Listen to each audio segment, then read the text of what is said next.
How strong were Europe's nations in 1939 really? I mean, Germany may have dominated the war early on, but was this because they were more powerful, or were they simply lucky? How does the continent really look in terms of power projection? For this, I consulted the National Material Capabilities dataset. These are great at determining the power of a state. Things most comparisons look at are GDP, GDP per capita, soldier count, population, and military spending. Most of these are very logical. More people, more production, more men to throw at the enemy. Same logic with soldier count, and spending too, more money is more good.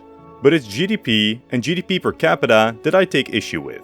Many things which increase GDP massively don't really help you fight a war. So, instead of GDP, this dataset looks at energy consumption. This is a much better indicator of industrial potential, whether it be luxury or military. And finally, we add steel and iron production, which are absolutely fundamental in the production of just about everything you need for the military. Through these 5 factors, we will calculate and definitively crown the most powerful European nation in 1939. Now obviously, the most flashy data point is the military. And in 1939, tensions are at an all-time high. Over the course of 6 years, Germany has remilitarized the Rhineland, regained the Saarland, Anschlussed Austria, demanded the Sudetenland, and finally annexed the rest of Czechoslovakia as well. Chaotic.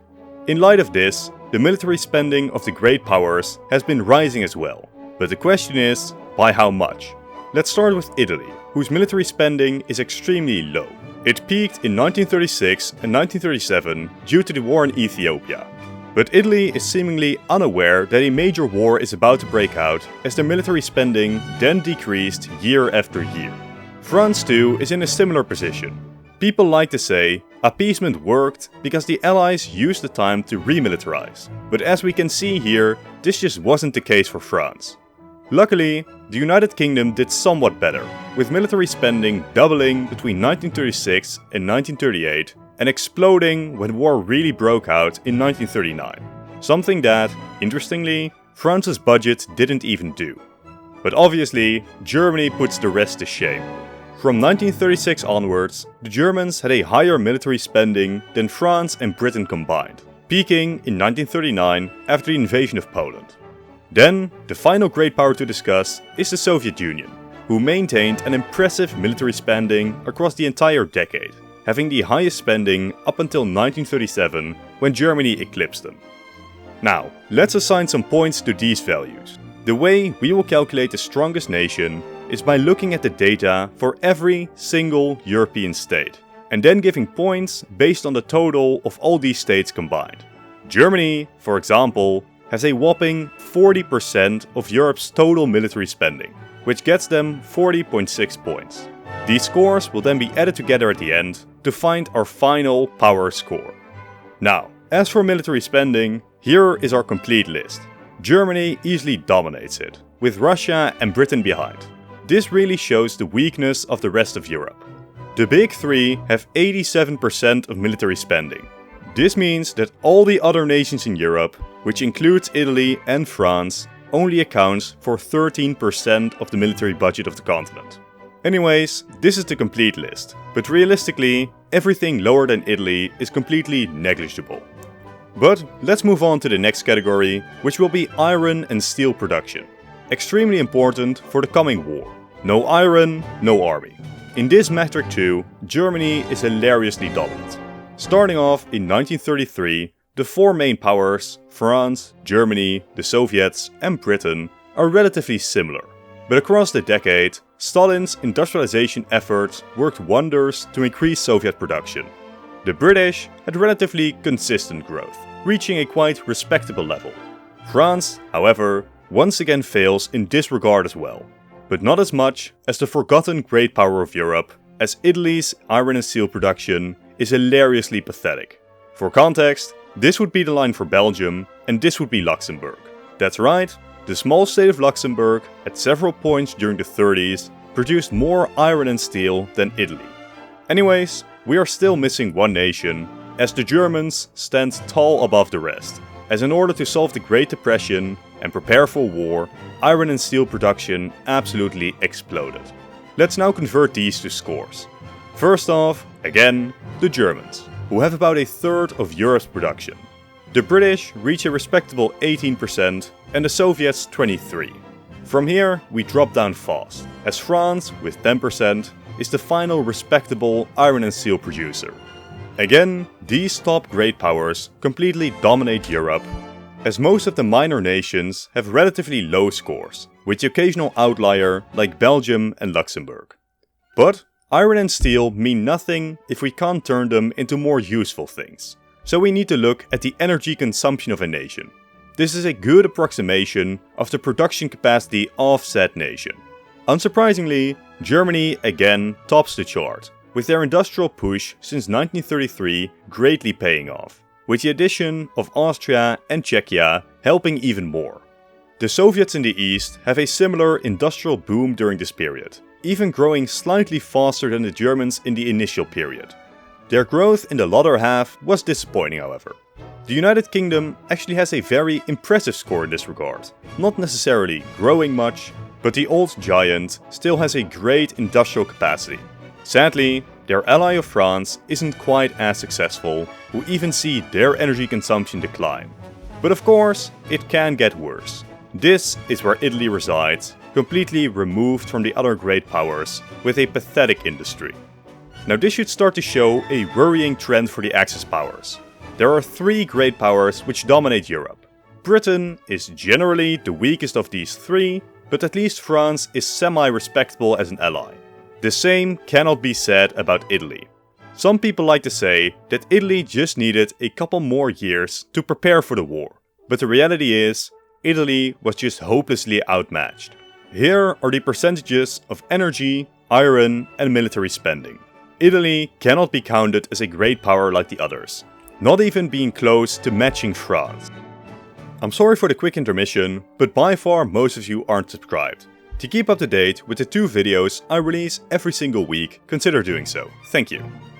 Anyway, it's time to add energy consumption to our list. Let's see the big 3, which, unsurprisingly, completely dominate this category as well. Adding the rest, France has an impressive score, but most others are disappointingly small, with the exception of Belgium, which actually has an impressive industry for their size. But it's time for the metric that you've all been waiting for, actual soldier count. War has broken out, how ready are the major powers? Well, depressingly, this category is Italy's time to shine. Their chart looks like this, with a peak due to Ethiopia, a slump when that war ended, and then slow expansion again. All in all, a solid showing from Italy.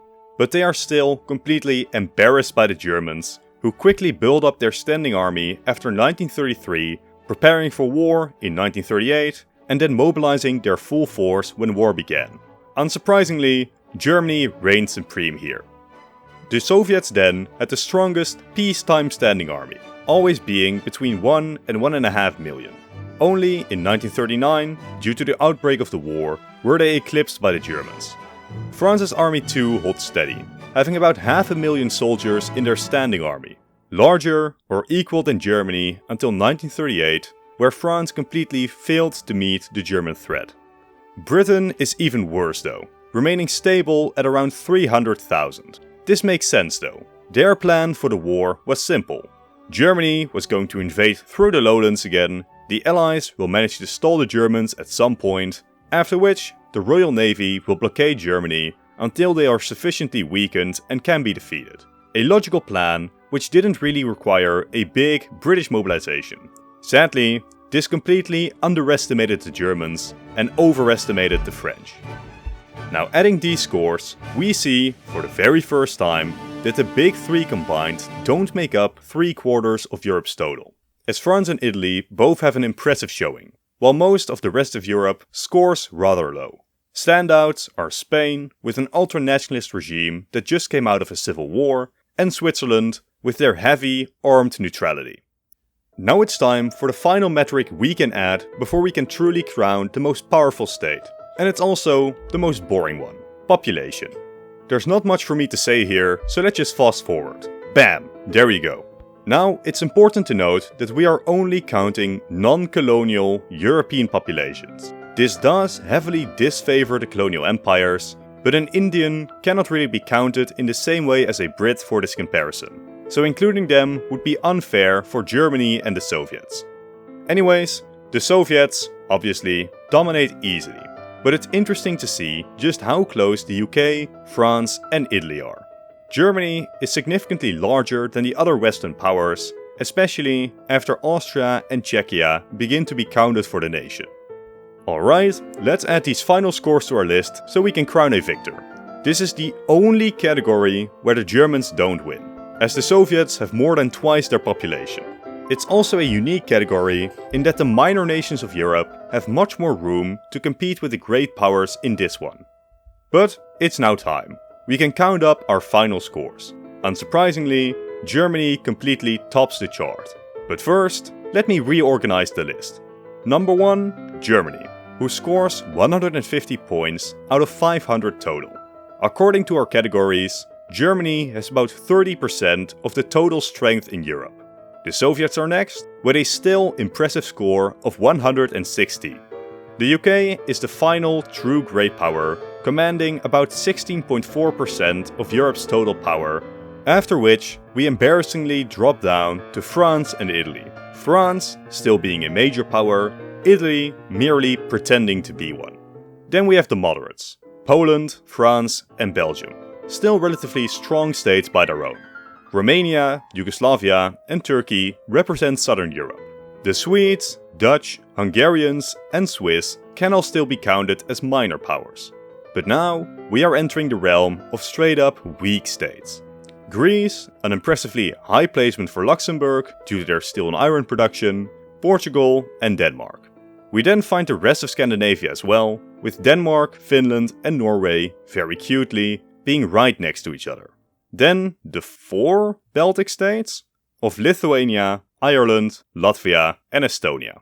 That is the complete list of the power levels of Europe in 1939. But there is obviously still a very big question to ask. Let's add up the factions. The Axis, completely carried by Germany, have a total score of 171, but by far most of that is just Germany. The Allies combined have a higher score, at 236, but that is a bit unfair. The Soviets should be counted as a separate faction, which lowers the Western score to 120, while the Soviets themselves have a score of 116. This shows the classic reality. Germany is stronger than either side, but they shouldn't try to come into conflict with both East and West at the same time. But there is one final thing I want to try before I end the video. What if we introduce the US to Europe? Do they crush the Germans and take number 1? Well, first, the introduction of the US means that all of our former numbers have to be readjusted, as the US obviously increases our total. US energy consumption is insane, almost as much as the rest of Europe combined. Their iron and steel production, similarly, doubles that of Germany, our former leader, while their population comes in second, still losing to the Soviets. But the area where the US severely falls short in is military, meaning that in total they just barely lose out to the Germans, who are more immediately war ready, putting the US second for now. But the moment the US actually increases military spending and mobilizes their forces, they will quite easily top this list. But that concludes the first episode in what I hope could become a new series, where we examine the relative strength between nations in more detail than just how many soldiers and how big is the GDP.